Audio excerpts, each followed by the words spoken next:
Allah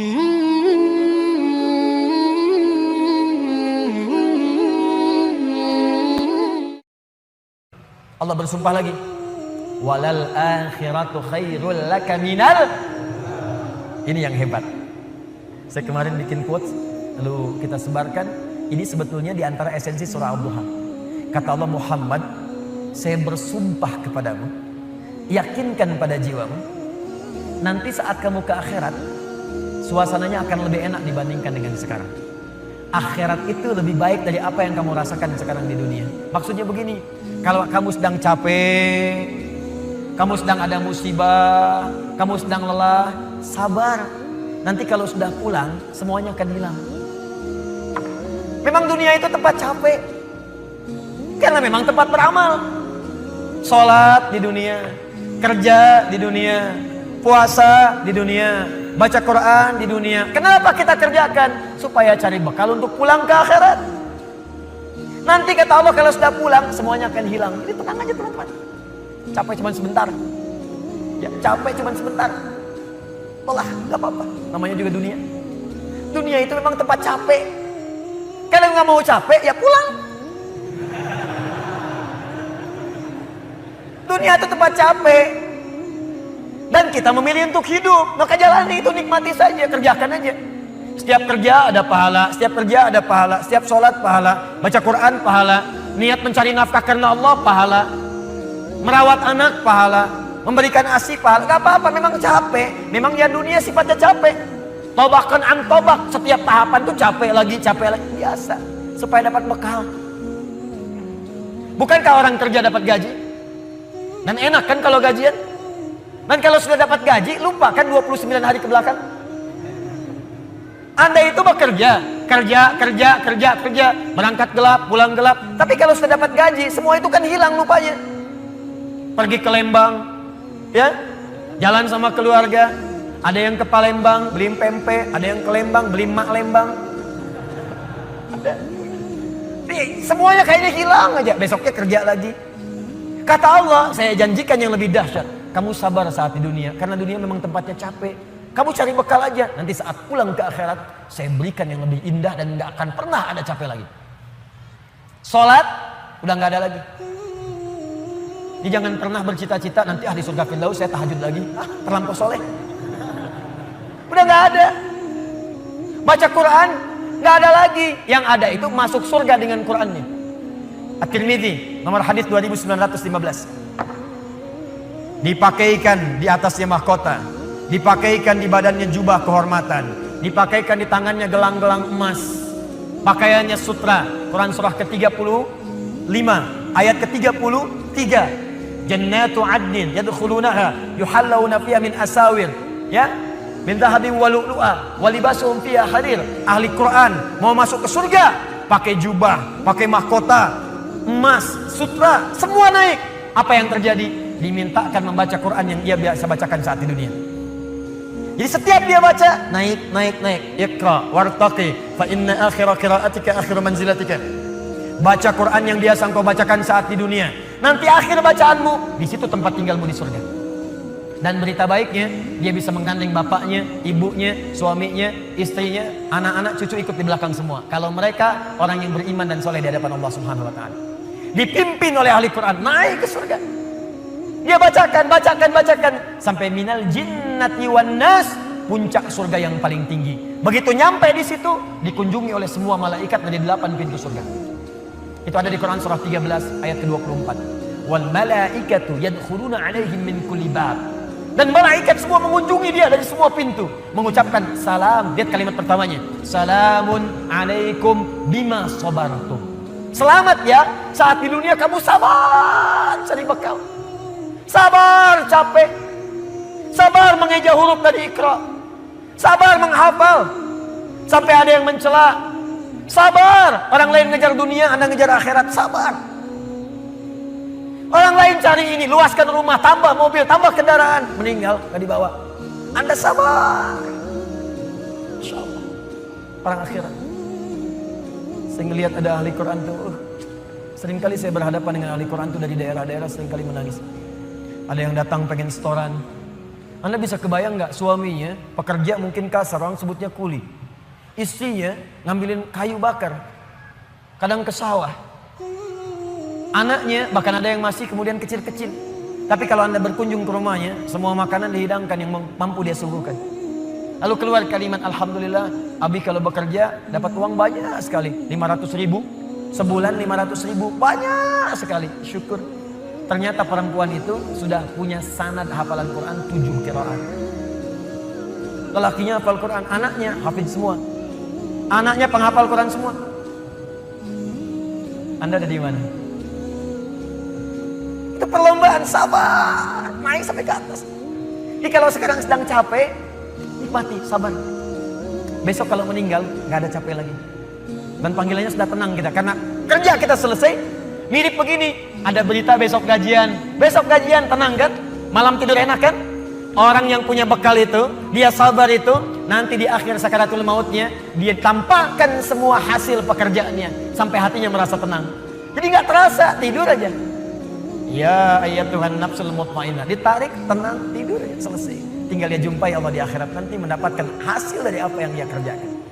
Makanya kata Allah, kalau sedang sholat terasa capek, apa jawabannya? Sabar ya, walal akhiratu khairul laka minal ula. Nanti di akhirat gak ada tahajud lagi.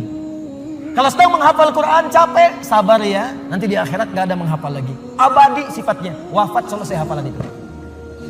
Kalau sedang kena musibah, sabar ya, sabar. Jalani dulu, zikir kepada Allah supaya dapat pahala. Nanti setelah meninggal gak ada masalah lagi, tenang. Nanti pulang selesai semua. Jadi kalau ini kita tanamkan dalam jiwa kita, setiap punya masalah nanti beres kok insya Allah. Selesai kok. Memang saya jalani aja sampai waktunya saya wafat, saya pulang, saya dapatkan semua kenikmatannya. Masya Allah. Ustadz beneran? Benar. Surganya banyak? Banyak Ustadz. Alhamdulillah. Tapi Ustadz, kalau di surga pengen ngerokok, bisa enggak? Ya kalau bisa silakan, ambil apinya di neraka. Nikmat, sudah selesai. Kemudian apa yang terjadi? Wala saufa yu'tika rabbuka fatarda. Ini yang paling dahsyat. Nanti di akhirat kata Allah, kalau kamu sabar saat di dunia sekarang, Bu, Pak, sabar tahajud, sabar merawat anak, sabar sekolahkan mereka ke pesantren, sabar talaki Al-Quran, sabar berjamaah ke masjid, Anda kerja di pemerintahan, kerja jadi pegawai, ada yang berdagang, ada yang bisnis, sabar. Waktunya sholat, waktunya zakat, sabar. Nanti kata Allah, saat pulang ke akhirat, wala saufa yu'tika rabbuka fatarda. Saya akan berikan semua yang kamu inginkan sampai puas. Kaidah nikmat itu, kaidah nikmat. Semua bicara termasuk dalam Al-Quran selama hidup di dunia. Kaidah nikmat itu gak ada yang pernah puas. Saya ulang ya, nikmat itu gak ada yang pernah puas. Contoh, punya sepeda nikmat bukan? Punya motor nikmat tidak? Punya mobil nikmat tidak? Pertanyaan saya, ketika Anda dapat sepeda, apakah merasa cukup dengan sepeda? Kalau sudah dapat sepeda, pengen apa? Sudah dapat motor, pengen apa? Sudah punya mobil, pengen apa? Pesawat. Garasi nggak punya, nerbangin nggak bisa, masih pengen. Belum menikah, pengen apa? Menikah. Sudah menikah, pengen apa? Punya anak.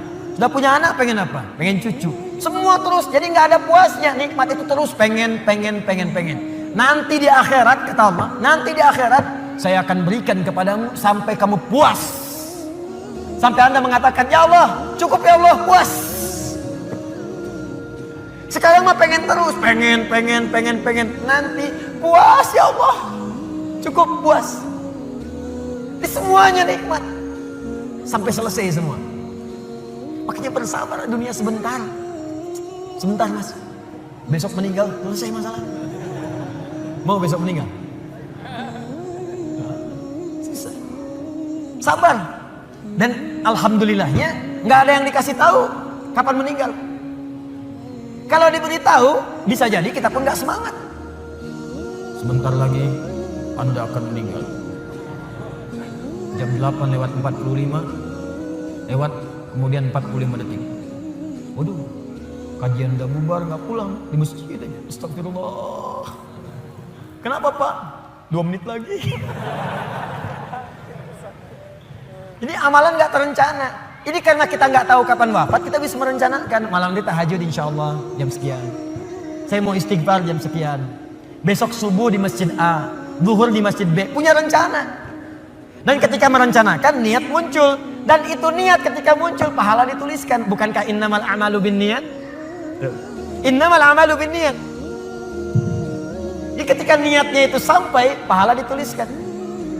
Ini panitia ini nggak akan dihisab, nggak akan diberikan pahala berdasarkan mic-nya bunyi atau putus. Tapi udah ada niat nih, yang penting ada niat ya, ada pahalanya. Masalah bunyi putus perjuangan saya di sini. Jelas ya?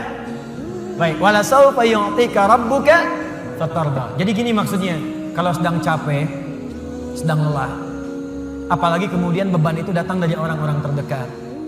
Teman sekantor tiba-tiba misalnya nampak mengkhianati, ada mencela, ada macam-macam. Ingat Allah, maka Anda akan lapang.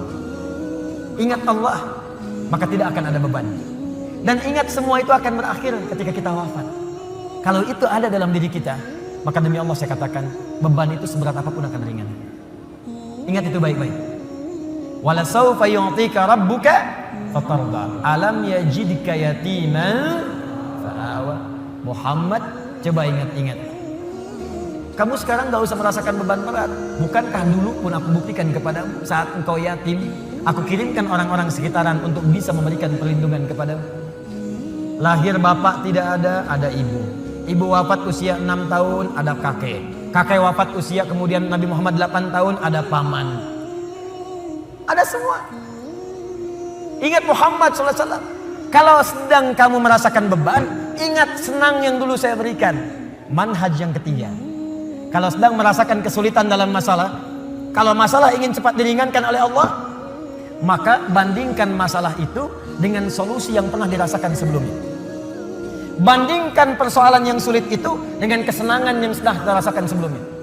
Suami istri sedang punya masalah, malam ini punya persoalan, sampai nggak bicara. Coba duduk dulu baik-baik. Ingat masa-masa senang ke belakang.